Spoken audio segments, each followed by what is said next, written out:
Most people don't set out to destroy their own lives, but the road to ruin is paved with tiny, almost imperceptible steps. Anonymous. There's a brutal unspoken truth about married women that most men don't see. It's the truth that makes them the easiest prey, not because they are weak, not because they lack morals, but because human nature is wired for temptation. No one wakes up one day and says, I think I'll betray everything I've built. It happens in the smallest moments, the innocent conversations, the lingering glances, the way her heart beats just a little faster when she gets a text from someone who isn't her husband. Psychologists have studied this for decades. They call it the slow erosion of boundaries, one step at a time, one thought at a time, until one day she looks in the mirror and doesn't recognize the person staring back at her. So why are some married women so easy to lure in, and more importantly, how do they justify it to themselves? That's exactly what we're about to expose. Let's begin. 1. The unspoken void. Why some married women seek external attention. The great marriages are partnerships. It can't be a great marriage without being a partnership. Helen Mirren. Marriage at its best is a bond that withstands time, trials, and temptations, but not all marriages remain as strong as they once were. Some women, despite having taken vows, find themselves drawn to attention outside their marriage, and most of the time it's not about physical attraction alone, it's psychological. And the biggest mistake people make is assuming that these women are looking for an escape. In reality, many of them are simply searching for something they lost along the way. Human beings are wired for connection. Women in particular have a deep-rooted need for emotional intimacy, not just physical presence. In the beginning stages of marriage, this intimacy is strong. The late-night conversations, the stolen glances, the feeling of being seen, it's intoxicating. But over time, routine takes over.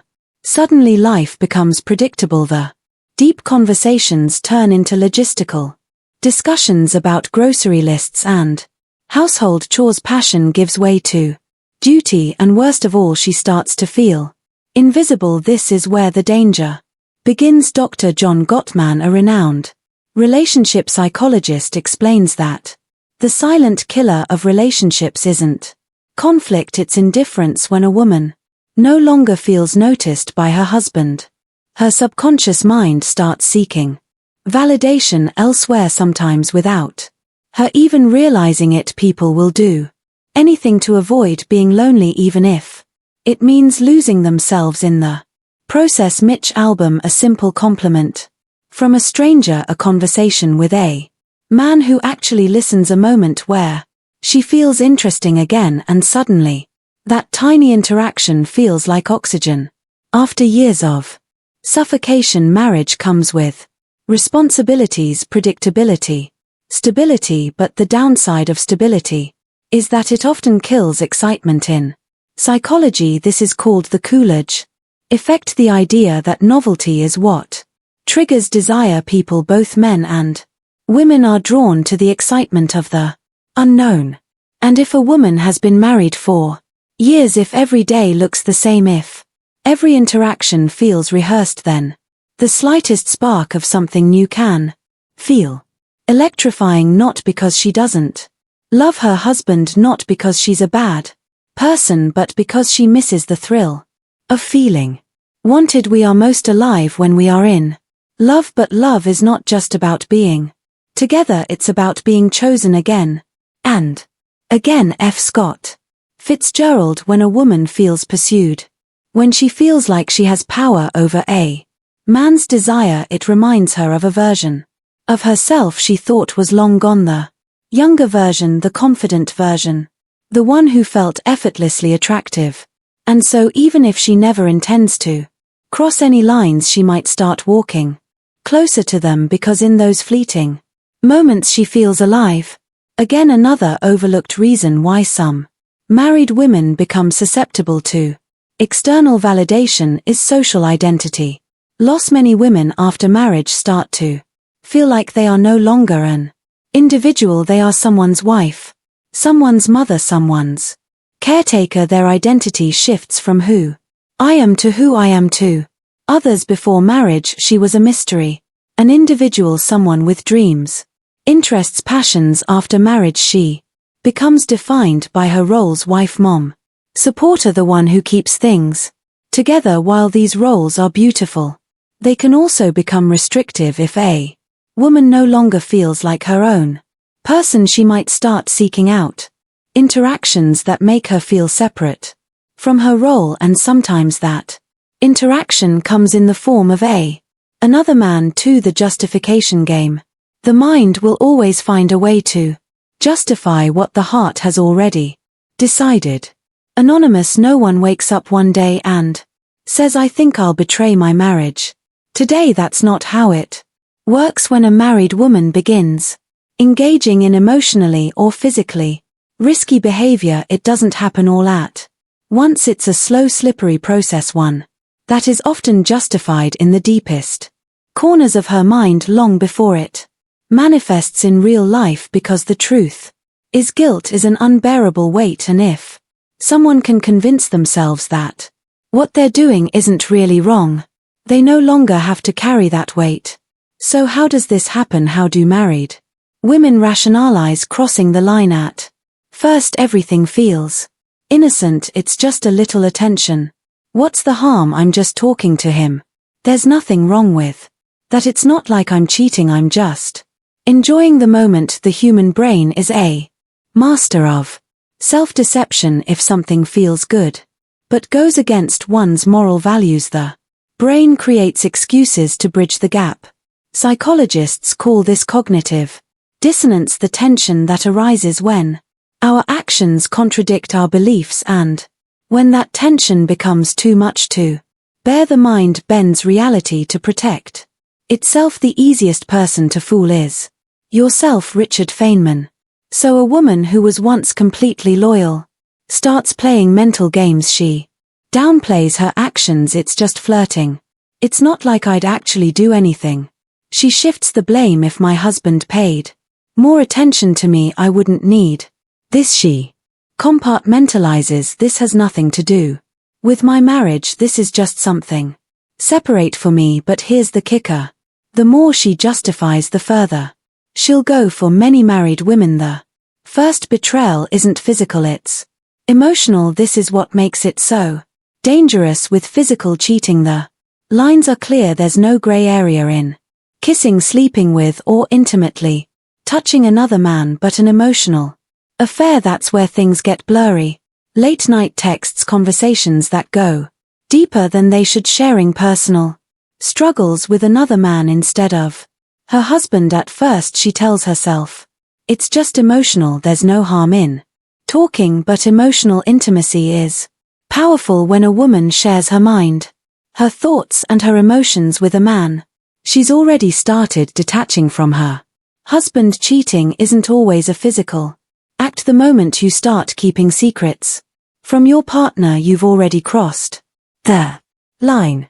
Unknown. And this is where the real danger lies, because when emotions are deeply involved, physical boundaries start to break down. The I deserve this justification, the last and most dangerous rationalization, is the I deserve this mindset. At this stage, a woman no longer sees her actions as questionable. In her mind they are justified. I've sacrificed so much for this marriage, I deserve to feel good again. He's ignored me for years. If he doesn't care, why should I? I've been faithful for so long and it's gotten me nowhere. What's the point? This is the point of no return. At this stage, the emotional connection she's formed with another man feels more real than the marriage itself. Her mind has fully convinced her that stepping over the line isn't betrayal, it's justice. And once a person believes something is justified, nothing can stop them. The reason married women sometimes become the easiest prey isn't because they are weak-willed or immoral, it's because the human brain is wired to rationalize what feels good. It starts with small excuses, tiny justifications, but if left unchecked, Those justifications turn into actions.